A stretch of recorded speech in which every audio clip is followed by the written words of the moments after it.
This year, we are celebrating our 50th year as a parish under the heavenly patronage of St. Francis de Sales. Not St. Francis of Assisi, not St. Francis Xavier, but the other St. Francis. Many Catholics don't know much about him. Maybe they know he was the Bishop of Geneva 400 years ago, that he's the patron saint of writers and the deaf, that he's got some impressive facial hair. Usually, that's about it. But why is he such an important figure? Well, in the wake of the Protestant Reformation, he converted some 40,000 Protestants back to the Catholic Church and spread goodwill wherever he went. He built bridges between Catholics and Protestants in a time of violence and hatred. He was a doctor of the Church who wrote Introduction to the Devout Life, one of the all-time greatest manuals for the spiritual life. He was an incredible spiritual guide to people in his own day, and he is still an incredible spiritual guide for us today. Make no mistake, we're his parish. We're his responsibility. He's got his eye on us. He's praying for us, and he stands ready to help and guide us on our journey to God. But it would be so much easier for him to help and guide us if we actually knew who he was. If even one person comes away from here with a newfound devotion to St. Francis de Sales, I will be thrilled. And if we as a parish can come away from here inspired by the example of our patron saint and ready to follow him as he follows Christ, that would be all I could hope for. Let's see what he has to teach us about our walk with God, personally and as a parish. St. Francis de Sales was born in 1567, the firstborn child of a noble family in the Duchy of Savoy. He lived in what is today rural France, right near the Swiss border, right near Geneva. Now, some saints start out rebellious and have these dramatic conversions, like St. Augustine. Some saints start out lukewarm and later become passionate lovers of God, like St. Teresa of Avila. And some saints just seem to start out following God from the time they were little children, like St. Therese of Lisieux. St. Francis de Sales is like St. Therese. He grew up pious. He grew up loving God, wanting to please God, wanting to devote his life to God. But his father had other ideas. His parents were devout Catholics, but they expected that their talented firstborn son and heir would follow in his father's footsteps. He would study law. He would be appointed to the Senate. He would have a dazzling political and diplomatic career. It was all laid out in front of him. And so, Francis was given the finest Renaissance education. He wasn't educated in a monastery like so many medieval saints. He wasn't even educated in a seminary. He was raised very much in the world, and he learned the humanities. Latin, literature, history, rhetoric, music, dancing, sword fighting, horsemanship, all the arts of the gentleman. Francis insisted on having a private tutor in theology as well, since that was what he was really interested in, and his parents were fine with that. But the whole plan was, if things went really well someday, he might one day have the honor of being one of those fawning courtiers who took their turns carrying the chamber pot of the king. Francis, of course, wanted to serve a better king. We today live in a very secular society. Even if we come from Catholic families, even if we get taught some theology along the way, we live very much in the world. Francis wants to teach us how we can live in a secular world and still have our hearts on fire with the love of God. When Francis was 19 and studying in Paris, he had a crisis of faith. Calvinism was the intellectual hot topic of the day. Look, Calvinists.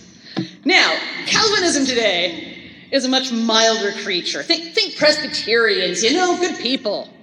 But the hardcore Calvinists of Francis's day taught that God in his ultimate sovereignty overrode human free will. These Calvinists taught double predestination, that the all-powerful, all-knowing God had foreknew and predestined some people to go to heaven, other people to go to hell, and there's nothing you could do to change his mind. Just so you know, this is not Catholic teaching. We believe God calls everyone to salvation, and we need to do something about it. God gives us the free will to respond to his call. But in the late 1500s, the people of Paris were grappling with these ideas, and Francis was one of them. He became afraid that he was one of the people God had predestined to hell. He went through a period of anxiety and what we today would call severe depression caused by spiritual despair. He took to bed. He prayed, God, even if I am predestined to hell, let me love you there. Finally, after many months of this, he knelt down in a church in front of a statue of Mary and prayed the Memorare. Remember, O most gracious Virgin Mary, that never was it known that anyone who fled to thy protection, implored thy help, or sought thy intercession was left unaided. And his temptation to despair vanished. God's presence poured in. He knew how very much he was unconditionally loved by God. He knew that God was good and would never predestine him to hell. And he carried this conviction of God's goodness and love with him for the rest of his life. That experience marked all of Francis's future ministry. He learned so much. First, he learned compassion for the struggling, compassion for those who are weak in faith. We've all been there. He's been there. He learned the importance of truth. In our days, many people think of truth as oppressive and want truth to be relative. But when we live apart from truth, we find ourselves in the same place young Francis did, wandering lost, blind, despairing. We may wonder whether God exists, or is really good, or really cares about us, or is really active in our lives. The truth is, he is all loving. He is all good. And he wants to be really active in our lives if we only make the choice to walk with him, to come and see. Jesus promises us that if we follow him, you will know the truth, and the truth will set you free. St. Francis de Sales experienced the truth that set him free. Francis became convinced that he was loved not only by God, but by Mary, the Mother of God and our Mother, and by all the angels and saints in heaven. He experienced the lively reality of the communion of saints. We are never alone. We are more loved than we can possibly imagine. Francis experienced a deeper conversion.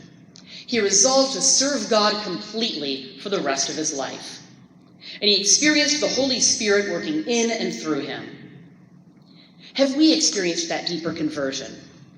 Have we resolved to serve God completely? Do we see the Holy Spirit working in and through us? As a parish, all our power to be a light to the world begins here. Let us not only believe in Jesus with our heads, but experience his goodness and love in our hearts and follow him with our hands and feet. As a parish, let us stay connected to Jesus, our vine. After this experience, Francis's faith deepened. He made a vow of chastity. He continued to study theology with Jesuit tutors and joined a group of lay Franciscans. But he did not tell anyone else that he was discerning the priesthood. He was just finishing up law school in Italy when one day, riding his horse, he tumbled to the ground. His sword and scabbard both fell off, and the two of them lay on the ground in the shape of a cross. This happened 3 times in a row. 3 tumbles from the horse. 3 times the sword and scabbard lay on the ground. 3 times in the shape of a cross. And Francis took it as a sign. It was finally time to follow God's call and become a priest. Do we hear God when he calls? Or do we think God's nudges are just coincidence or just our crazy imagination? Do we dismiss the most obvious signs? There are people who are superstitious, who see what they want to see in every little thing, even when they shouldn't. But in our day and age, it's much more common for people to think God doesn't speak to us at all. So many people are completely deaf to his voice. We get to pay attention to God's nudges and recognize his voice and his call in our lives. It would have been so easy for Francis to ignore the signs, to say, wow, this horse sure is acting up today. Or, wow, I've really got to get the belt on this scabbard fixed. Why does it keep falling off of me? But no, he recognized God speaking, and he was willing to change his life and follow him. Francis came home a newly graduated lawyer. His family was so excited. His father had procured a fine estate for him and arranged a seat in the Senate for him, and had even arranged a marriage for him to a good woman from one of the best families in Savoy. And Francis had to tell him, no, I'm going to become a priest. His father was devastated. His family opposed the move. Ultimately, they went along with it. Francis gave his noble title and his inheritance to his younger brother and was ordained to the priesthood at the age of 26. Francis didn't want to defy his parents. He put it off as long as he could, but for God's sake, he finally did. Do we do God's will, even when it's not what the people around us want? Do we do God's will, even when it's not what our family wants? Do we do God's will, even when it's hard? So, Francis was ordained a priest. In his first sermon, he preached, "We will win Geneva with love, not with gunpowder." This was the era of the shameful wars of religion. 2 generations after Luther and Calvin, Catholic princes went to war against Protestants, and Protestant princes went to war against Catholics. They saw each other not only as religious, but political and military enemies. Soon after Francis was ordained, he spent 4 years as a missionary to the Calvinists in a region called the Chablais, just south of Lake Geneva. The Chablais region was staunchly Calvinist. The Duke of Savoy, Savoy being Francis's country, had already twice tried to invade them and force them to be Catholic. How well do you think that worked? The Duke lost both times, twice. Now, the Duke has decided to send a small team of Catholic missionaries, including Francis, into this hostile enemy territory. How much of a chance do you think they have of converting these people? They just drove out a whole army twice that was trying to convert them, right?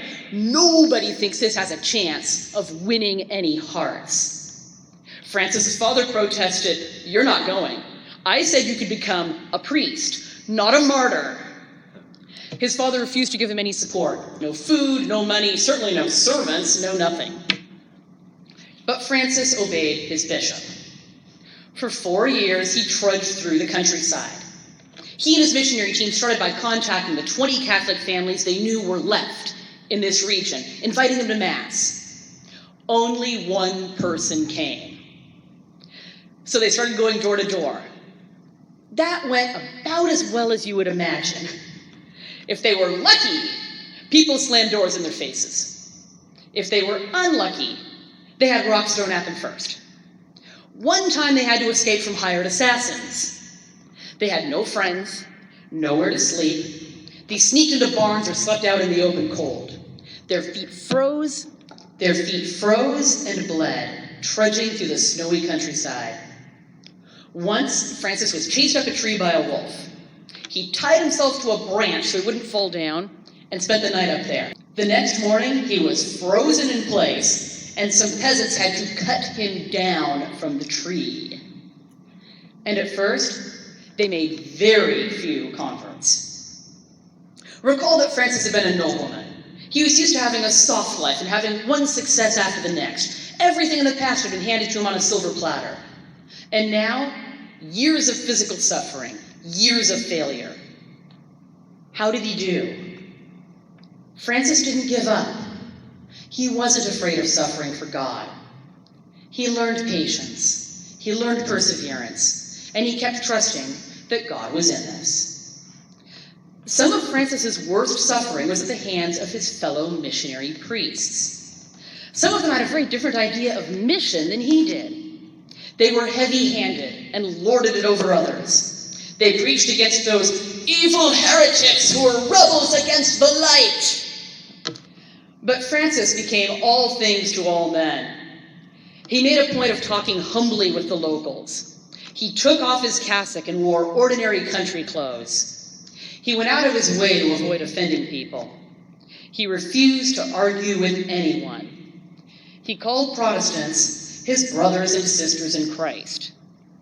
His brothers and sisters in Christ. His every word was love.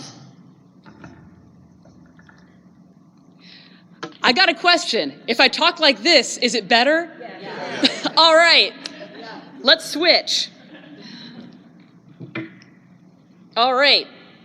St. Francis de Sales called Protestants his brothers and sisters in Christ, foreshadowing Vatican II by about 400 years, right? His every word was love. One of his friends later wrote, "Everything about him breathed the spirit of reconciliation. All of his words, gestures, and ways were those of kindness." People began to like him. People began coming to hear him preach. And his fellow priests had Francis hauled before the bishop. "He's undermining our mission," they complained. "He's soft on heresy. He sounds like a Calvinist." The bishop took this very seriously. He heard their case. He investigated their case. He conducted many interviews. Thank you. And eventually, he fired all the other priests but Francis and sent Francis back alone. And that's when the mission began to meet with wild success. It was said that when St. Francis de Sales arrived in the Chablais, there were 72,000 Calvinists and 27 Catholics, and when he left, there were 72,000 Catholics and 27 Calvinists. Francis even got invited to Geneva by the ruler of the city, the successor of John Calvin. His name was Theodore de Bèze, for secret theological discussions. The ruler of Geneva ended up liking his message, although he died before making up his mind one way or the other. He invited him back 4 times, though. He wanted to hear more. This is the successor of John Calvin himself. Do we bring people in the door by judging them or by loving them?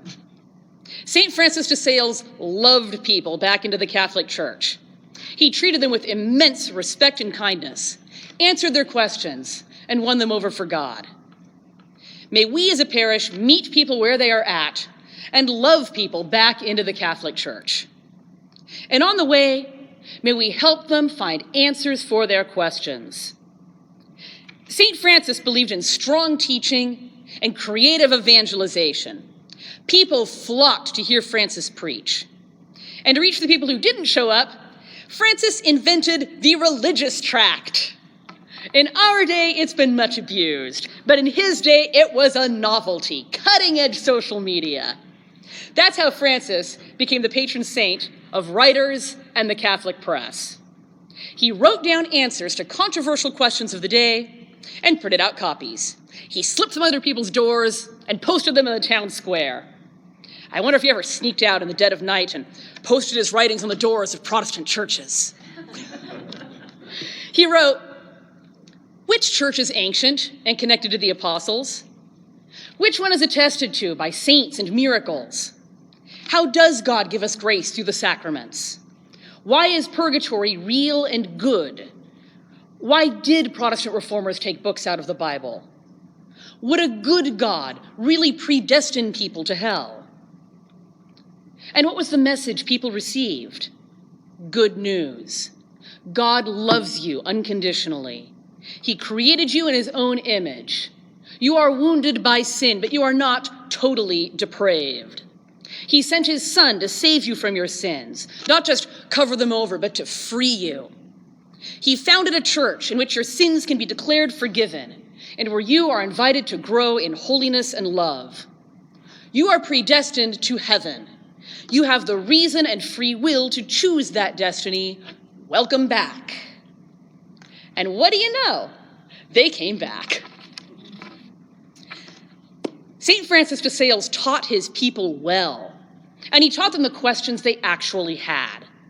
His was a message filled with Christian humanism, with Renaissance optimism. He believed that since God is good, truth is sweet, and his words dripped with honey.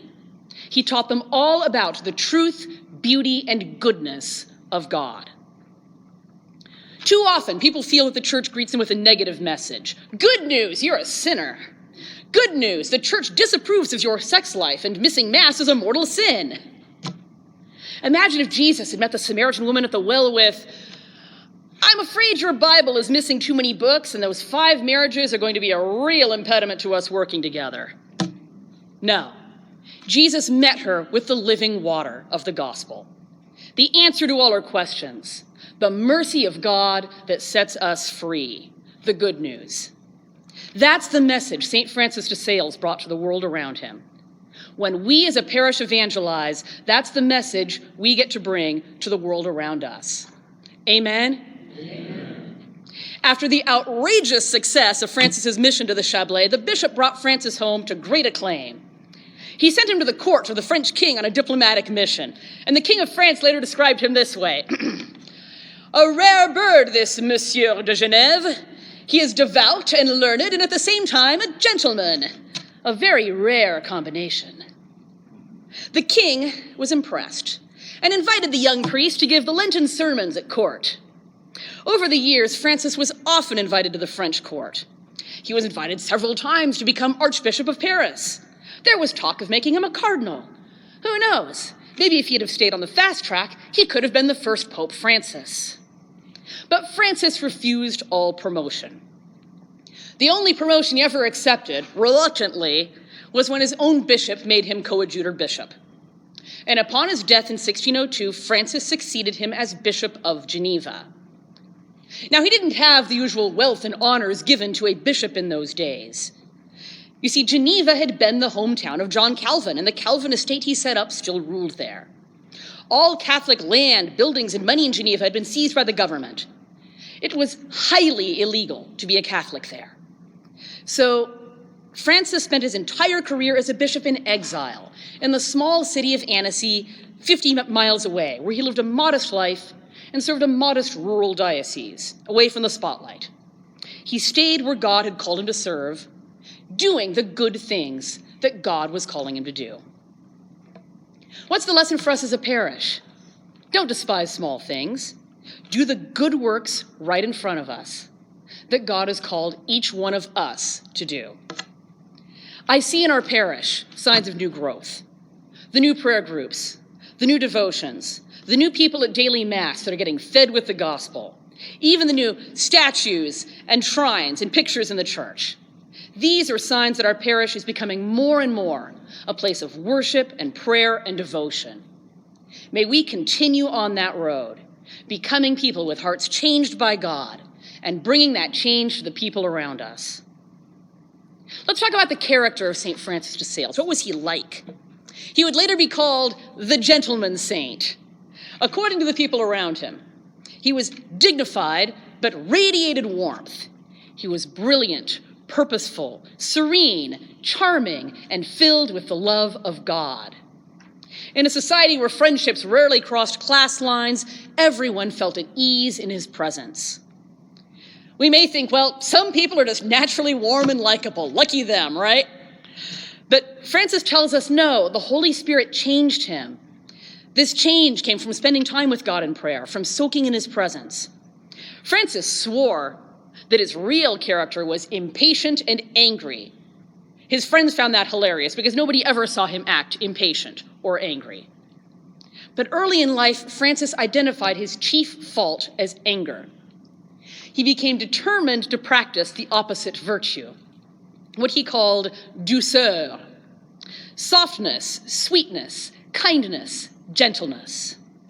He spent the rest of his life practicing douceur, gentleness, until it completely marked his character, and he eventually became the gentleman saint. How about us?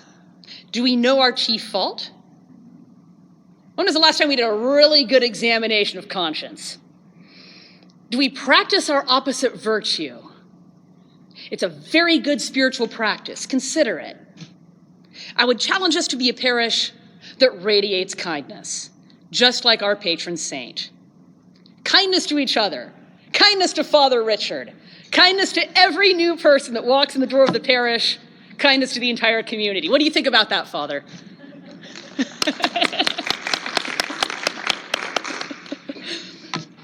Now, Francis has become bishop, and his entire ministry is marked by one big idea. Holiness is for everyone. It's not just for priests and religious. It's not just for the spiritually gifted. It's for all of us busy, distracted people living everyday lives. Sometimes when people hear holiness, wah, they're put off. They may think holier than thou or trying to be better than other people. But we know that's not what holiness is at all. Think of the Matthew Kelly definition. Holiness is becoming the best version of yourself, the version God created you to be. St. Francis de Sales taught that holiness is attractive. Holiness makes us patient, kind, humble, and lovable. Holiness makes us the kind of people other people want to be around. Holiness makes us like Jesus. Everything St. Francis de Sales does as a bishop goes back to this one idea. Holiness is for everyone. We are all called to personal transformation through the Holy Spirit. We get rid of sin, put on Christ, and radiate his goodness and love. The number one thing we can do to follow in the footsteps of St. Francis de Sales is pursue holiness, as individuals and as a parish. How can we do that?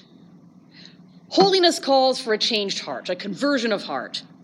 There's three types of conversion: intellectual conversion, spiritual conversion, and moral conversion. Intellectual conversion. You become interested in the faith. You learn about the faith. Spiritual conversion. You begin to experience God's presence in your life. You seek him. You spend time with him. You learn to walk with him. And moral conversion. Your life changes. You put away sin and become more and more filled with God's love, joy, and peace. That's what the path to holiness looks like. That's what deeper conversion looks like. That's the path in which St. Francis de Sales led his people. How did he do it? He began with intellectual conversion. The first change St. Francis de Sales brought to his diocese was a revolution in religious education. It's very hard to become holy without knowing the faith and loving the faith. The Council of Trent, 40 years before this, had called for well-educated priests and well-catechized Catholics, but they had some trouble implementing the council. Francis did all he could to make it a reality. He preached beautiful, compelling sermons. He frequently made the rounds of all the parishes in his diocese. If I remember the number off the top of my head, it was 140 or 450, I can't remember. It was a ridiculous number to try and visit. He made it to all of them. He encouraged strong, substantial preaching. He brought the priests of his diocese together and urged them, bring the word of God to the people. He began the first catechism classes for children and adults in his diocese, and he taught many of them himself. Francis called learning the eighth sacrament of the church. It's where we find God. His dedication to the faith formation of his people was above and beyond. There was a man born deaf in his diocese, and Francis invented a sign language so that he could teach the catechism to this one man. That's how he became patron saint of the deaf. How about us? We also live at a time when religious education is changing. People who were catechized before Vatican II often tell me that while they were taught solid Catholic doctrine, the love of God was too often missing. Scripture was missing. Vatican II sought to change that. But it hasn't always worked out well. People who were catechized after Vatican II often tell me that they were taught that God loved them, but they were taught very little else. With so little meat to chew on, they didn't stay. Their kids didn't stay. Does this sound familiar to anyone else? Things have gotten slowly better. Catholic authors and speakers like Bishop Robert Barron, Scott Hahn, Matthew Kelly, and Father Mike Schmitz have called for strong Catholic catechesis for both children and adults. There are now tons of great books, programs, podcasts, and YouTube videos out there by priests and lay leaders on Scripture and Catholic teaching. We get to find them and use them. Ask around. People in our parish are using these. We can educate ourselves. We can educate others. We can be a parish of well-formed Catholics. To follow in the footsteps of St. Francis de Sales means having a strong culture of lifelong learning in our parish. Our faith is so deep, we never run out of things to learn. We can have substantial, engaging homilies, religious education, youth ministry, adult faith formation, and RCIA. Teaching that feeds our heads and our hearts. We can feed on the truths of strict Scripture and Catholic teaching. We can learn to savor God's truth, beauty, and goodness. We can also learn to be aware of God's unconditional love for us and awaken to the presence of the Holy Spirit at work in our lives. We really can have it all. Amen? Intellectual conversion. Next, spiritual conversion. St. Francis de Sales didn't just spend his time preaching sermons and teaching the catechism. And he didn't just believe in imparting head knowledge, about the faith, the doctrines of the faith, as important as that was. He was passionate about meeting the spiritual needs of every single person who came to his door. St. Francis de Sales was one of the all-time great spiritual directors. He met with people one-on-one to help them discern the nudgings of the Holy Spirit in their lives. And because he believed that holiness was for everyone, he gave spiritual direction to everyone. Did he work too hard? Probably yes. In the foyer of his house was a constant stream of people wanting his help, finding their next step forward in their relationship with God. They wanted to overcome anxiety or scruples. They wanted advice on how to stop committing this or that sin. They wanted advice on prayer. They wanted to discern whether this major life decision was the will of God. They wanted to become more aware of God's presence in their lives. And so they came. Priests and nobles, lawyers and scholars, widows and housewives, farmers and mechanics, spiritual athletes and spiritual beginners, and he gave his time to everyone. His fame grew. People from all over wrote him letters asking for spiritual direction, and he would stay up late into the night, praying and writing, finding just the right words to bring that one person closer to God. His fellow bishops didn't understand this. One said, "You are a bishop, and you spend too much of your energy helping women." Now, no one ever accused Francis of impropriety, but they definitely accused him of wasting his precious, important time on unimportant people. Widows, housewives, peasants, disabled people. What good was it to give them spiritual direction? They thought that sounded like pearls before swine. They thought he should be spending more time at the French court, or writing his books, or preaching his sermons to adoring crowds. But Francis loved humble, unimportant people. And he did everything he could to meet them where they were at and draw them closer to God. One of the unimportant people he met with was a widowed mother of 4 young children named Jane. She was grieving her late husband. She was under the thumb of her overbearing father-in-law, and she came to him seeking spiritual advice. He became her spiritual director. The two of them encouraged each other greatly on their journey to God. And together they co-founded a new religious order for women called the Visitation Order. It was for women who had been rejected from other religious orders. Appropriate, right? Francis and Jane de-emphasized fasting and mortification. Most of the women in this order came there for health reasons. They couldn't do the late night vigils. They couldn't do with bread and water diet. Their community followed a simplified monastic routine and focused on loving God, loving each other, and serving the poor and sick, like the Blessed Virgin Mary served her cousin Elizabeth. And Jane went on to become Saint Jane Frances de Chantal. St. Francis de Sales never did get around to founding a parallel religious order for men, although people asked him to. He didn't have the time. But after his death, he was so admired that other people founded many different religious orders in his name based on his ideas. He was faithful to the small things God placed in front of him to do. And God multiplied his harvest, 30, 60, and 100-fold. What can we learn from Francis, the spiritual director?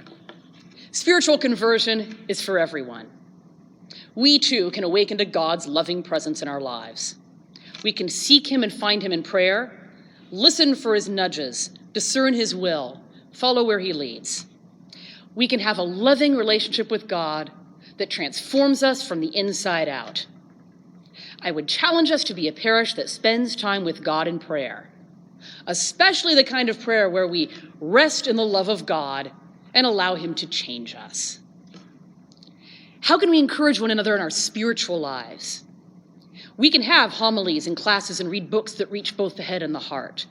We can have spiritual friendships, talking with one another about our spiritual lives and what God seems to be doing, encouraging one another, praying for one another.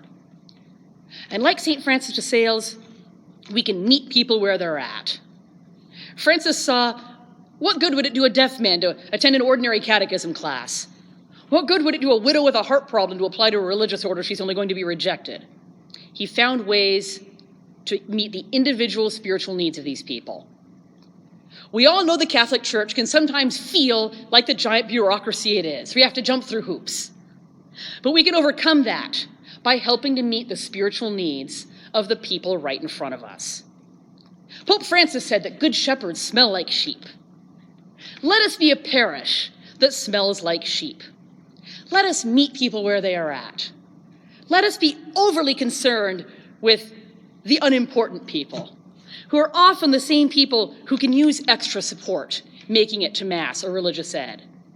Single parents, people with young kids and no support system, people coping with disabilities, chronic illness, mental illness, widows, widowers, people who can't drive, people who are caregivers, people who feel alone or rejected, young adults looking for a place to belong. Let us continue finding ways to support one another. Let us continue finding ways to meet everyone's spiritual needs. Amen? Amen. So we have intellectual conversion, learning and loving the faith. We have spiritual conversion, walking with God. And we have moral conversion, where we actually start putting it into action, walking the walk. It's the love of God put into action. St. Francis de Sales' greatest book, Introduction to the Devout Life, is all about putting the love of God into action. It was a 17th century bestseller. It went through 40 editions in his lifetime, and it's never been out of print. It's considered some of the greatest spiritual reading of all time. How did this book come to be, and what does it say? This book began with spiritual direction. For years, St. Francis wrote letters to an ambassador's wife in the Savoy court, Madame de Charmoisy. She carefully saved his letters, admired them, treasured them, and finally said to him, "You really should publish these."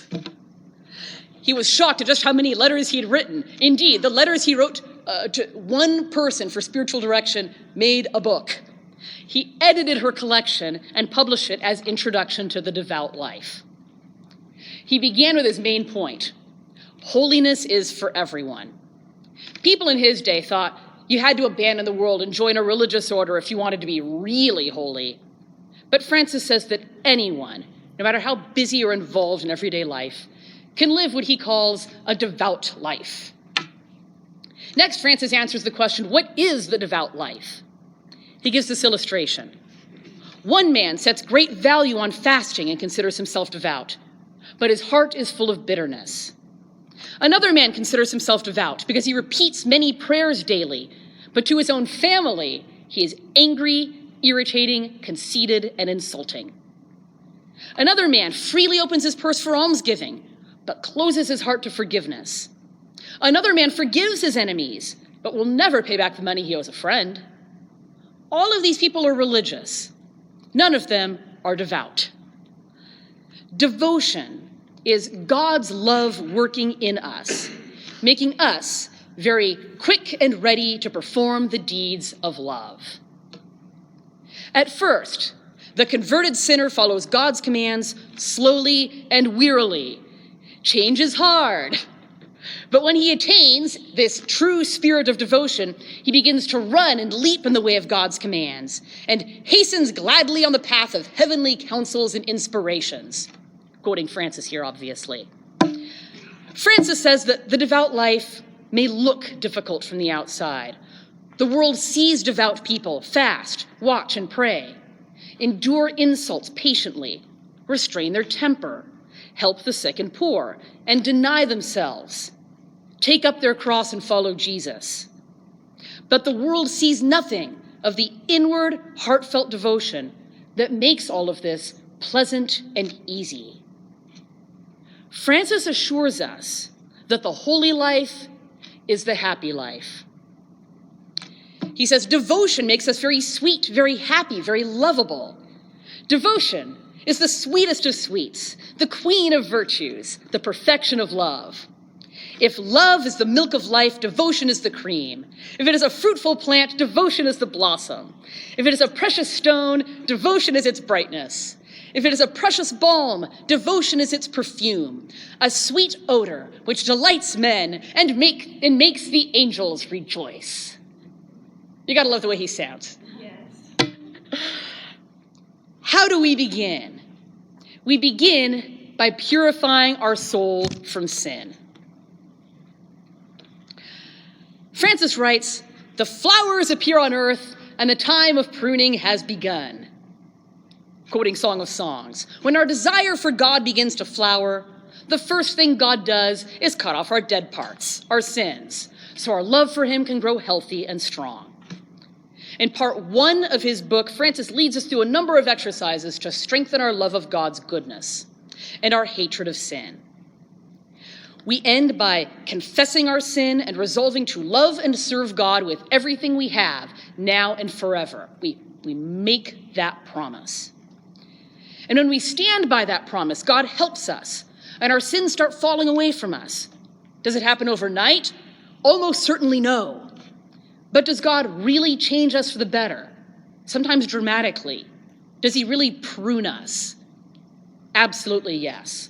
Our sins start falling away from us. In part 2 of the book, Francis teaches us how to have a mature and fruitful prayer life. In his day, many people only prayed rote prayers, Our Father, Hail Mary, and so forth. These are the core prayers of our faith. But to grow in prayer, Francis says, mental prayer is essential. What Francis calls mental prayer, we may know of as meditative prayer or Lectio Divina. It's learning to chew on Scripture and rest in God's presence. According to his program, we first place ourselves in the presence of God. It's his single favorite exercise. We remember the reality that God is with us. We bring him to mind. We want to picture God's presence in our hearts, or Jesus sitting next to us. Next, we call on God and the angels and saints to be with us as we pray. Then we read a short passage of Scripture or some devotional book. We reflect on it. What part stood out to us? What is God saying to us? We pray about it. And often, at some point, we feel the presence of God, at which point we love him and rest in his presence. When we're done, we thank God, we praise him, and we make a resolution to live whatever we learned today. Prayer time like that, where we let God teach us and rest in his love, is a powerful engine of spiritual growth. In part 3, Francis teaches us to grow in virtue. He urges us, like he did, to pick the virtue we most need to practice. He is tremendously fond of the simple, everyday virtues, the ones we need to practice all the time. Number 1, patience. Putting up cheerfully with irritating people and irritating situations and choosing not to complain. I feel convicted. Humility. First, he says there's a kind of false humility that says, I'm not good enough to follow God. I'm not strong enough to help my neighbor. I'm not smart enough to teach my neighbor. I'm not talented in prayer. I can't do any of this God stuff. Francis says, that's not humility.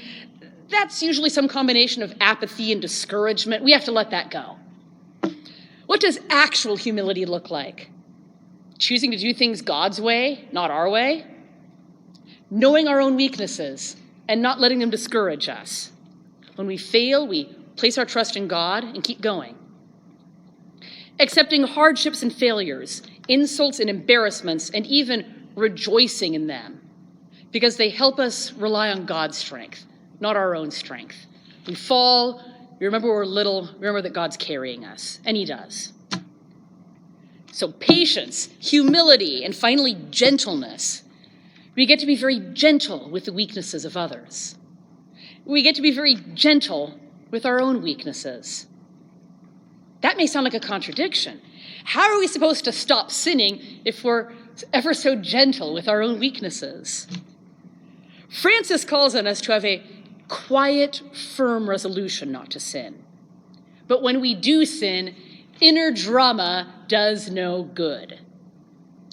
Anger and despair do no good. We don't want to get angry with ourselves and beat ourselves up. We don't want to carry around a load of guilt. We want to show the same mercy to ourselves that God shows to us. Francis writes out what he says to himself when he sins. It's very sweet. He writes, "Poor heart, so soon fallen into the snare. Well now, rise up again bravely and fall no more. Seek God's mercy, hope in him, and ask him to keep you from falling again." I love that. He's the most cheerful penitent ever. And finally, part 4 of the book is on resisting temptation. How do we actually do it? When it comes to resisting major temptation, we make that resolution not to give in. We pray hard. We keep praying until the temptation passes. If the temptation persists, now is the time for drama. March around the house reciting psalms. "The Lord is my light and my salvation. Whom shall I fear? The Lord is the stronghold of my life. Of whom shall I be afraid? When evildoers assail me to devour my flesh, my adversaries and foes, they shall stumble and fall." Grab that crucifix off the wall, hug it to your chest, and declare that God is with you, and you will never give in to this sin no matter what. If nothing else, you may start laughing, and laughter is also good for defeating temptation. What about minor temptations? Francis compares minor temptations to the flies buzzing around your head. He says, don't get too worked up about them. They're only flies. Slap them down if you can. Otherwise, ignore them until they go away. Just keep doing the right thing anyway. Francis then talks about how to deal with anxiety. Anxiety, he says, is the greatest evil that can happen to a soul, besides sin. He compares anxiety to a bird caught in a net, flapping its wings and getting more and more hopelessly entangled. The only way to get free is to stop flapping. He writes, when you urgently desire to be delivered from any evil or to attain some good thing, because that's what makes us anxious, right? We want something to happen really badly. He says, strive above all to keep a calm, restful spirit, and then go quietly and easily after your object. He gives advice on how to become free from a habit of anxiety. Examine yourself often, at least night and morning, as to whether your soul is in your hand, or whether it has been wrested away by some passionate or anxious emotion. See whether your soul is fully under your control, or whether it has escaped from beneath your hand to plunge into some unruly love, hate, envy, lust, fear, vexation, or joy. And if it has strayed, seek it out and quietly bring it back into the presence of God. There is so much wisdom in this book. That was just a few highlights. I recommend picking up the book yourself, St. Francis de Sales, Introduction to the Devout Life, and seeing what parts of it speak to you. I'd like to finish by taking a few minutes to tell you how this saint and his book changed my life. That's me in Geneva with my mom and my brother. We lived there for 2 years when I was little. Check out the awesome Lederhosen. My dad used to call me his Swiss Miss. It's Easter morning, and guess where we are? We're right outside the Calvinist church, where we just finished going to the service. My family was Lutheran, but there weren't any Lutheran churches in Geneva, so we went to the Calvinist one while we lived there. And if you look very closely, you can see the giant target God was placing on my back. My life intersected with the life of St. Francis de Sales in a number of odd ways. We actually lived in the countryside on the French side of the border, just a few miles down the road from the house where he grew up. We came back there to visit when I was 12. We spent time in Geneva. We spent a week in Annecy. I know these places. I can picture them. St. Francis went to Claremont College in Paris. I went to the Claremont colleges in California and then studied abroad in Paris at the Institut Catholique. St. Francis went to law school in Padua. I studied international politics just down the road from him at the University of Bologna, rival medieval Italian university schools. Then I was living in DC, getting ready to join the State Department, become a diplomat when, surprise, surprise, I became horribly depressed. I began to suspect this was not the life I was supposed to be living. I began to seek God. I started to find him a little. I went home and got married to my husband. Oh, he's so sweet. He put that picture in there. An on-fire evangelical who led the college group over at Calvary Chapel. I wanted to have a relationship with God like he did. I knew he was closer to God than I was. But I wasn't finding God at his church. Instead, I was finding God in the medieval history classes I was taking over at the U of A. The writings of the saints inspired me. And I saw this was the same church Jesus founded 2,000 years ago. I had an intellectual conversion. I believed the Catholic faith was true. But I didn't dare become Catholic. I couldn't bear to disappoint my family. I didn't even know any actual Catholics. Next came the spiritual conversion. I started having some powerful prayer experiences. I realized how very much I was loved by God. I fell passionately in love with him and with the saints. I realized God was calling me, and I had to follow wherever he led. I started RCIA classes here in this parish in 2008. I wondered who this St. Francis de Sales character was, so I read his book, and that triggered my moral conversion. I saw my sins. I saw they were a ball and chain on my foot that kept me from enjoying God and enjoying life. They had to go. I picked my top 2 sins and resolved to never, ever, ever commit them again. And then the battle began. I spent the next month being tempted over and over. That I expected. What I didn't expect was the nightmares. Every night I was methodically tempted to anger, envy, lust, power, everything, over and over again. There was a malevolent intelligence behind those dreams, and for the first time in my life, I knew the devil was real. And I was making him mad. And it didn't feel like God was helping. I knew he was helping because I was standing firm on my resolve not to sin, but I was getting really discouraged by all the temptation and harassment. Sometimes I prayed, God, help me stand strong. And other times I prayed, God, what are you doing? Why aren't you helping? Make this stop. Finally, about 1 month in, I threw my arms up in the air and prayed, St. Francis de Sales, pray for me. I don't even know what I should be praying for anymore. And I heard a voice. You need to pray for patience, perseverance, and a greater trust in God. And with that voice, the light came back on. God seemed present. I felt filled with his power. I felt amazing. I felt like no temptation could touch me. I was looking forward to those nightmares because they didn't stand a chance. But that was the end of the battle. No more temptations, no more nightmares. Those sins that I'd specifically been fighting were gone, never to be seen again. I was free, and I was ridiculously happy about it. Over time, I tried to follow the rest of his program, and I learned from him that the holy life is the happy life. The number one thing we can do as a parish to follow in the footsteps of St. Francis de Sales is to follow the instruction manual he gave us. Reject sin, practice prayer, practice virtue, and be filled brimful with God's love.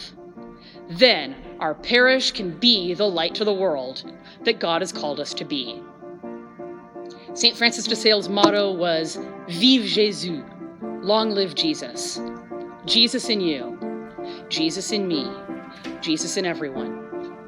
May we live in such a way that we see Jesus in ourselves and Jesus in everyone. Amen. Thank you very much.